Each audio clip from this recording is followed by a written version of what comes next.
Shalom, shalom, bien-aimés dans le Seigneur, soyez bénis ce soir.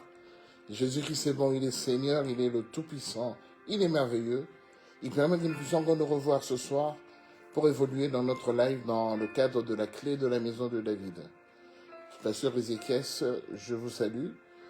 Que le Seigneur vous bénisse. Nous voulons prier pour remettre ce moment entre les mains du Seigneur.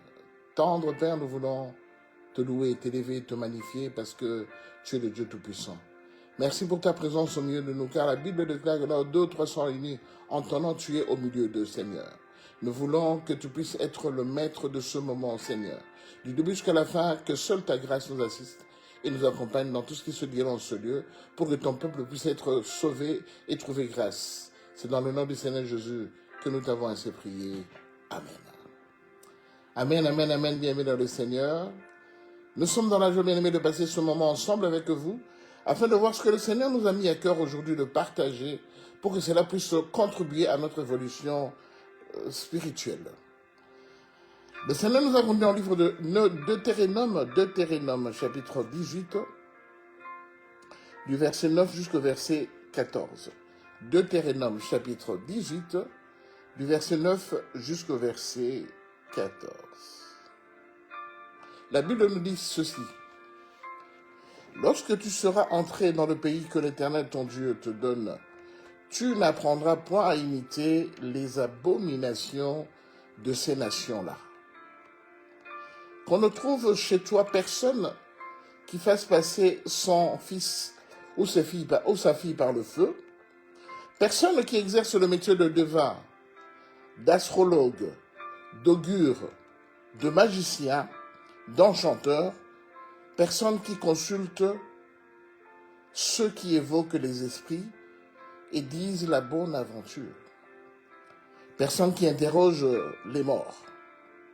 Car quiconque fait ces choses est en abomination à l'Éternel, et c'est à cause de ces abominations que l'Éternel ton Dieu va chasser ces nations devant toi.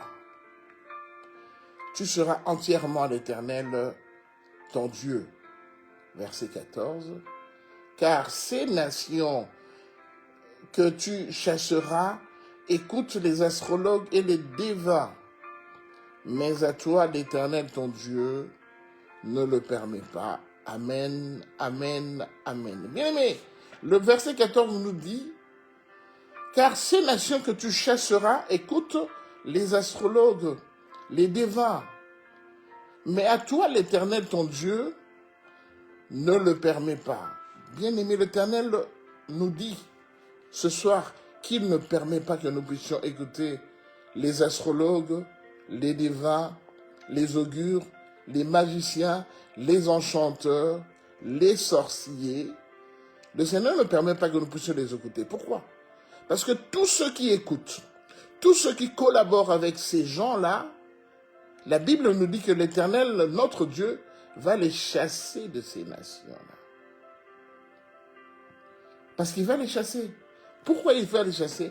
Parce que toutes ces personnes sont en abomination à l'Éternel. Bien aimé, pourquoi nous discutons de cela ce vendredi soir? C'est parce que pendant la semaine passée, pendant les jours passés, depuis qu'on a commencé cette année, le Seigneur veut nous conduire dans une atmosphère de gloire et dans une nation, dans un endroit, dans un territoire, dans une réalité qui nous fasse du bien par rapport à tout ce qu'on lui avait demandé pour l'année 2026. Nous allons bientôt terminer le mois de janvier, on est le 30 janvier aujourd'hui. Mais le Seigneur veut déjà nous préparer pour nous dire que là où il y a la bénédiction, il y a aussi beaucoup des ruses du diable, beaucoup de formes de distraction pour que nous ne puissions pas obtenir la bénédiction que le Seigneur nous a promis en cette année 2026. C'est pourquoi il nous prévient déjà de la fin du premier mois de janvier 2026. Il nous prévient en nous disant que quand vous allez entrer en possession de votre richesse, quand vous allez entrer en possession de votre bénédiction, quand vous allez entrer en possession de votre héritage cette année 2026, il nous conseille d'abord de ne pas commencer à imiter à imiter ceux-là qui habitaient déjà là. Parce que bien aimé, on ne peut jamais conquérir un endroit ou bien un territoire qui était vide.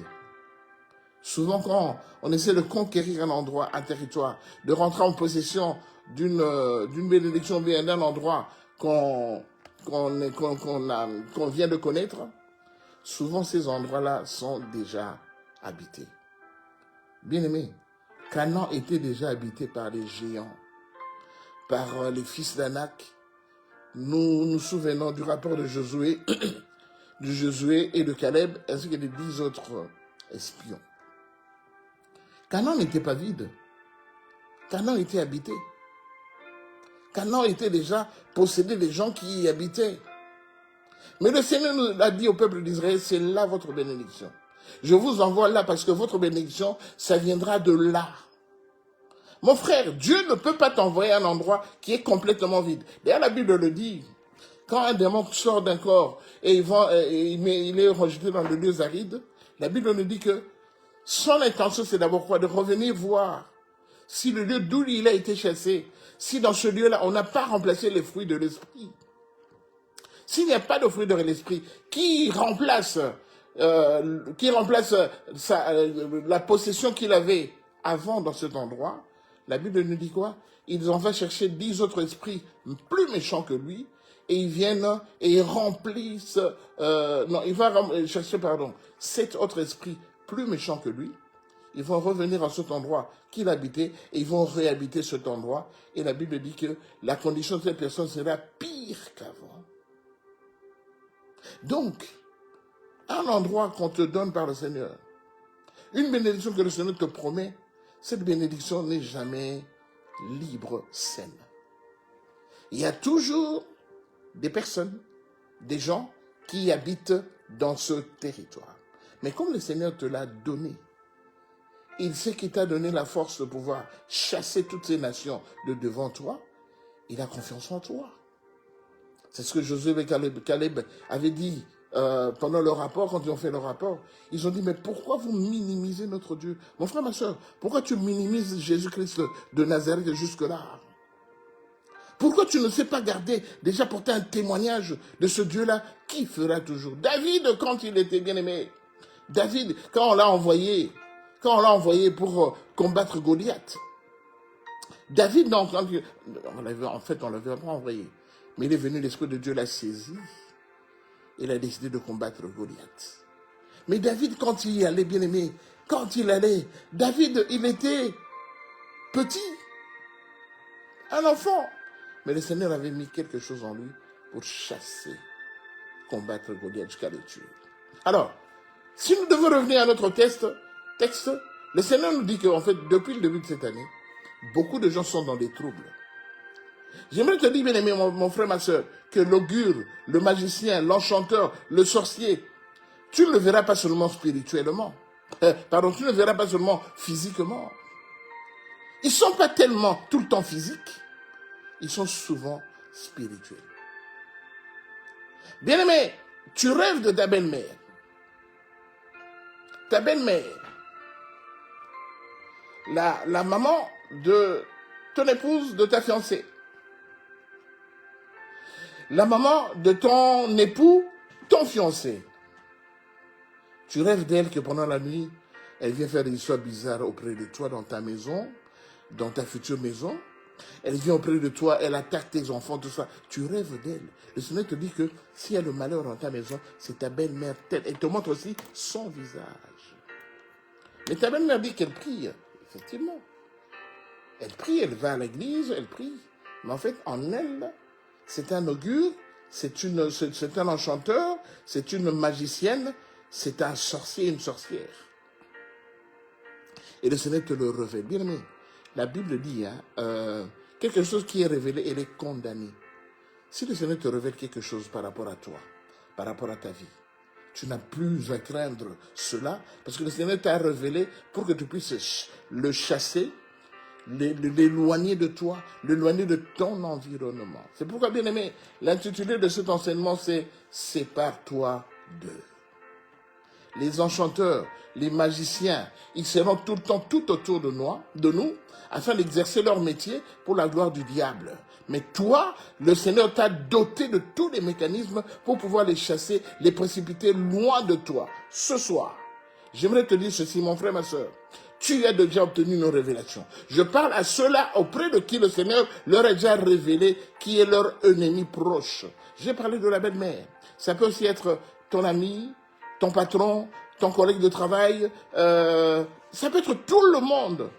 Le Seigneur te dit, pour ta bénédiction, sépare-toi d'eux. Point barre. Sépare-toi d'eux. N'attends pas toujours que ta belle-mère vienne à la maison, commence à faire des histoires bizarres devant vous. Non. Le Seigneur te l'a montré. Ne tombe pas dans la distraction.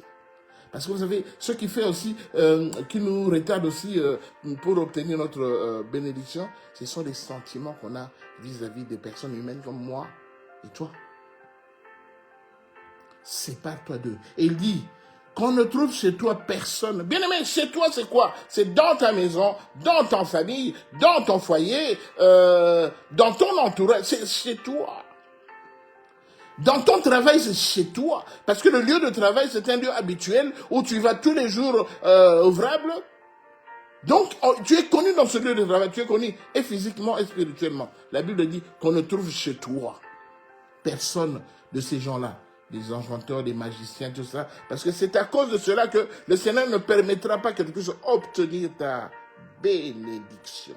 Bien-aimés, le Seigneur nous a bénis de toutes les bénédictions, tant spirituelles que matérielles. Si nous n'arrivons toujours pas à obtenir toutes ces bénédictions que le Seigneur nous a données, c'est qu'il y a quelque chose qui cloche. Et le Seigneur te dit ce soir que les astrologues, les magiciens, tous ces sorciers-là, qu'on ne les trouve pas chez toi. Même si la personne ne manifeste pas physiquement son art de faire du mal aux gens, mais le Seigneur te montre spirituellement que cette personne, elle est très dangereuse. Éloigne-toi d'eux. Bien-aimé, qu'est-ce que tu n'as pas déjà mangé ici dans ce monde? Quel argent tu n'as déjà pas touché ici dans ce monde? Mais c'est parce qu'on te séduit avec cela. C'est parce qu'on te le donne. Toi, tu penses qu'en fait, c'est la fin du monde. Non, c'est pas la fin du monde. L'argent qu'on te donne, toi aussi, le Seigneur peut permettre que tu sois capable d'en avoir demain.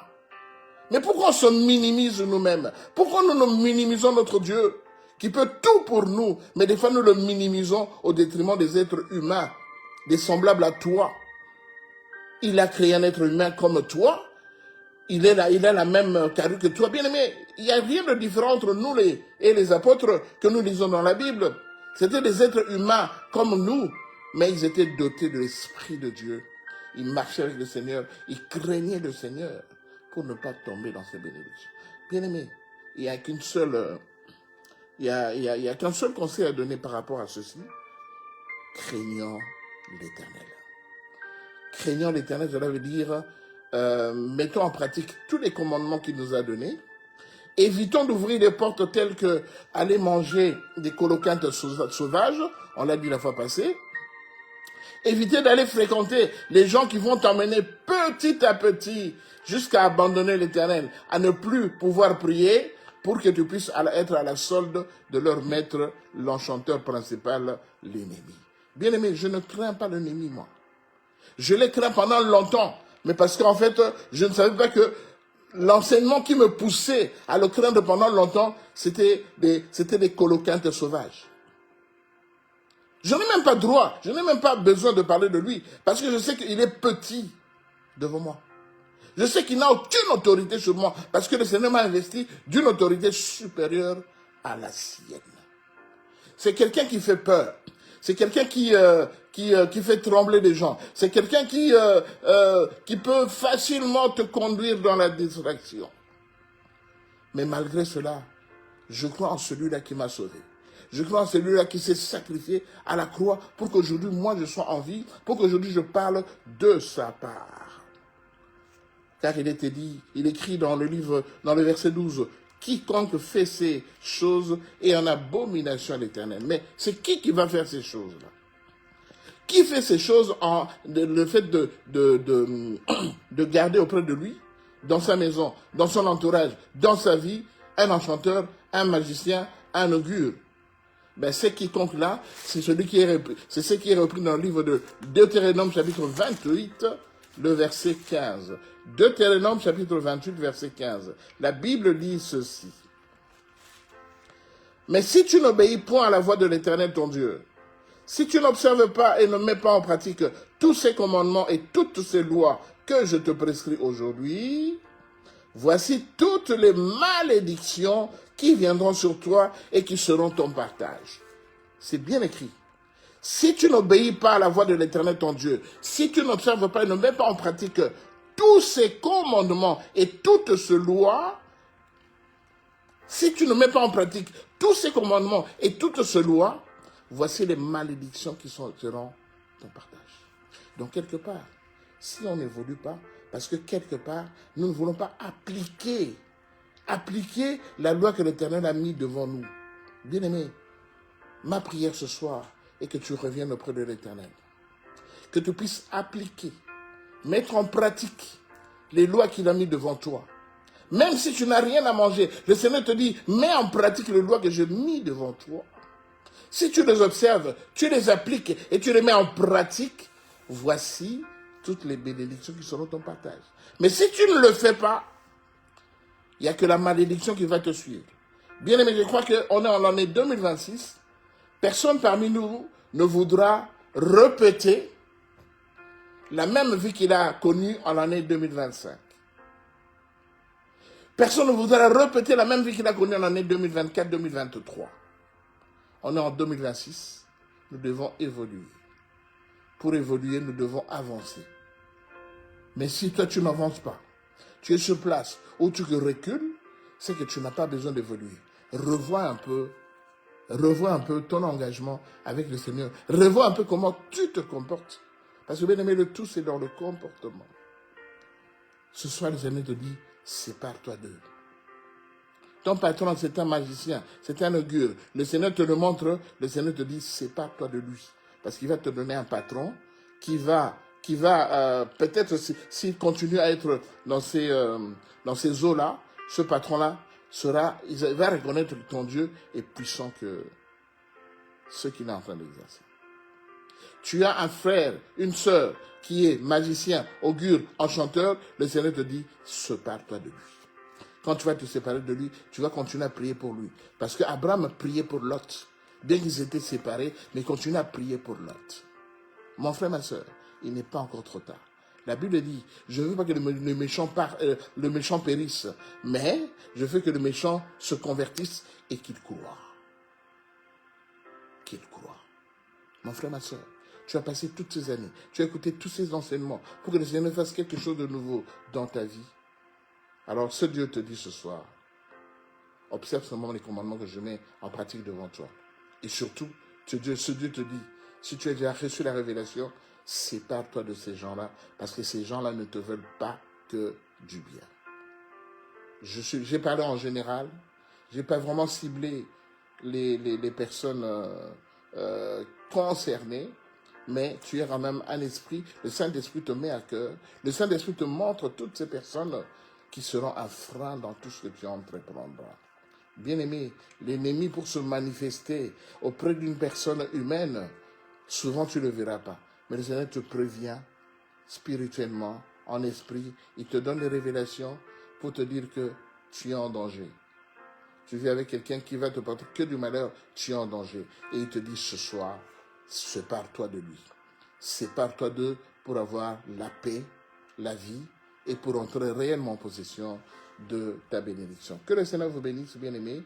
Je vais juste remettre ce moment entre les mains du Seigneur et que le Seigneur puisse continuer à demander au Seigneur qu'il puisse te révéler, te montrer toutes ces personnes-là qui sont un frein dans ton évolution. Je vais prier. Tendre Père, je bénis ton nom, toi le Dieu puissant, le Dieu merveilleux. Alpha et Oméga, c'est toi.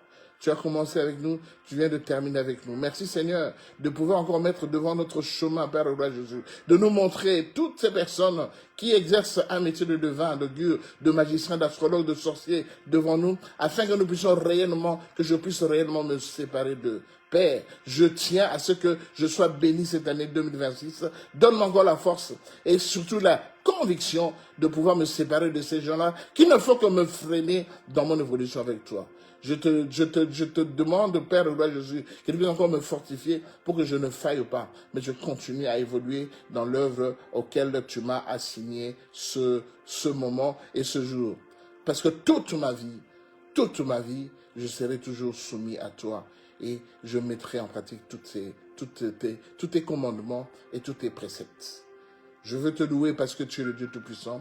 Mon frère veut te louer. Ma soeur veut te louer, Père. Manifeste-toi encore davantage, car c'est en toi qu'appartient le règne, la puissance et la gloire. C'est dans le nom de Jésus de Nazareth que nous t'avons ainsi prié.